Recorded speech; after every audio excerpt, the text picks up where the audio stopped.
Donc ce matin, nous avons abordé le sujet de la prise en charge des patients qui ont des douleurs pelviennes chroniques, c'est-à-dire des douleurs pelviennes qui durent depuis plus de 6 mois,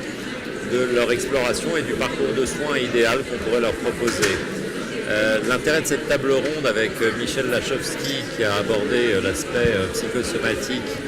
et avec Marine Bravetti qui nous a fait un excellent topo sur les varices pelviennes.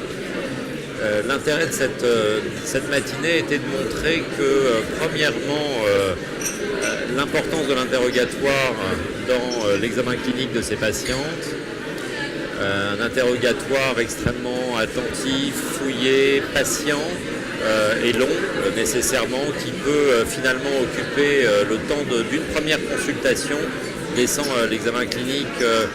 à plus tard, reprendre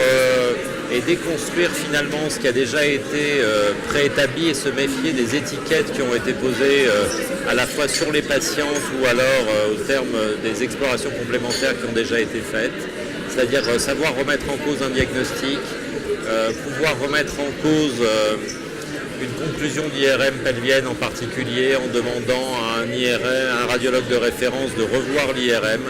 ou éventuellement de la compléter par d'autres clichés. Remettre en cause, en fait il faut remettre en cause en permanence, redéconstruire pour repartir d'une page blanche. Et puis une fois qu'on a reculé dans le couloir diagnostique et thérapeutique de la prise en charge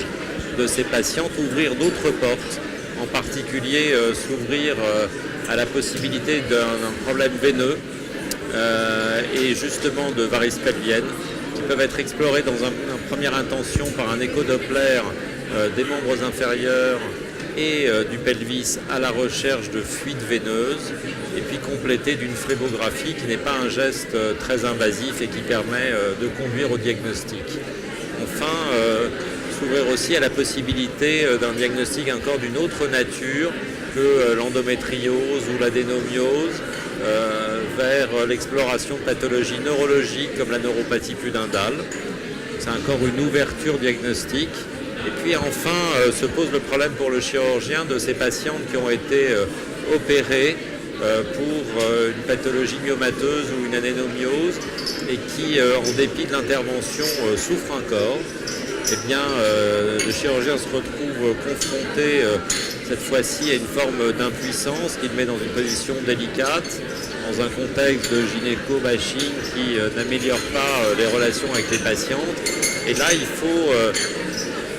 avoir le réflexe de se faire soutenir par des thérapeutes qui ont une autre approche de ces patients, la psychosomatique ou alors la sophrologie, l'acupuncture, voilà, pour essayer de trouver une réponse thérapeutique et éventuellement même un nouvel éclairage diagnostique.